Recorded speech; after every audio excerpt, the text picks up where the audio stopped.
The diplomatic and official answer is very clear. We will work with our American partners independently for who will win the elections. Substantially, we know that we had a very good cooperation with the Biden administration because the Biden administration was able not only to protect the American interests, but also to keep alive and even strengthen in some way the multilateral framework, which is important for us. So the fact that they decided to go back to the Paris Agreement on climate change, the agreement on corporate taxation, the WTO. So this is something that the European Union is considering very important, and this is the legacy of the Biden administration, and we hope to continue to work together with our American partners, keeping the multilateral system alive. Well, so if we're talking about systems of multilateralism and multilateral trade specifically, you mentioned the WTO. There are potential tariffs your greatest concern, Commissioner, not just for direct tariffs that could be placed on European goods, but potentially just greater protectionism in general. If there is a outright trade war, for example, between the U.S. and China, how could that, by extension, impact Europe? Well, I think that this is one of the real risks that our global economy is running. Because here in the IMF and World Bank meetings, we are broadly satisfied because indeed we were able to manage the high inflation. The inflation is now under control despite a low level of growth. But if we look to the future, the risk of the fact that geopolitical tensions, trade tensions, tariffs will undermine growth and global trade is particularly strong for Europe because, of course, the European Union is a big trade powerhouse. Our trade with the US is 1.6 trillion per year, only goods and services. So it's a mountain that is very important for our economic welfare in the coming years. And this is the reason why we should be very careful in keeping trade open.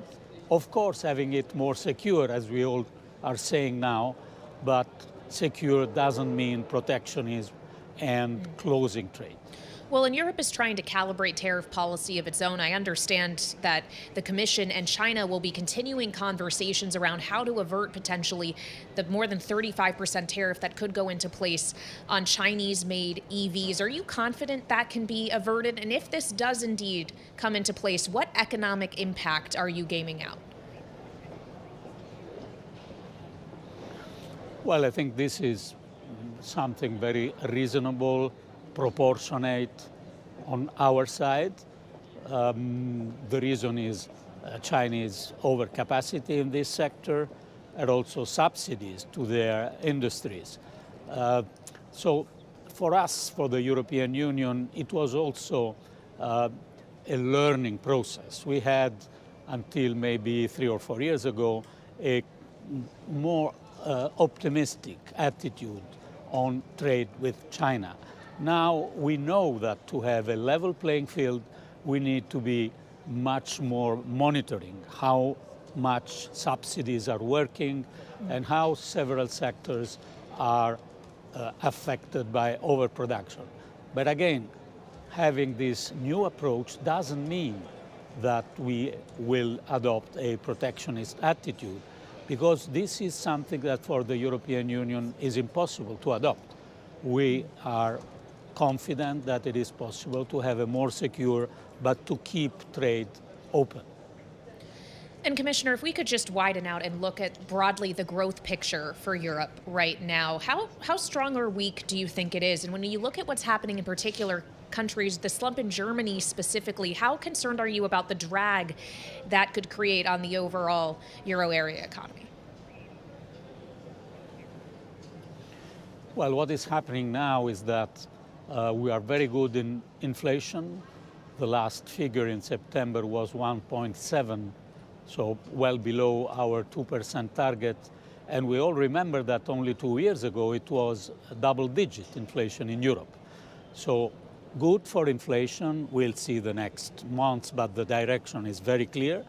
Very good in terms of labor market, not good in terms of growth. Growth is too low. Why is growth so low? Well, we have structural problems that we have to invest in innovation, productivity, but also the international situation and the geopolitical risk we were referring to are influencing our level of growth. If you look to some countries, for example, Germany, where growth is particularly low or even negative, this is also the impact of the decision that we had to take for geopolitical reasons to abandon Russian cheap gas, to have a new approach with global trade, especially with China. And it is no surprise that this is affecting some European economies. All right, Commissioner.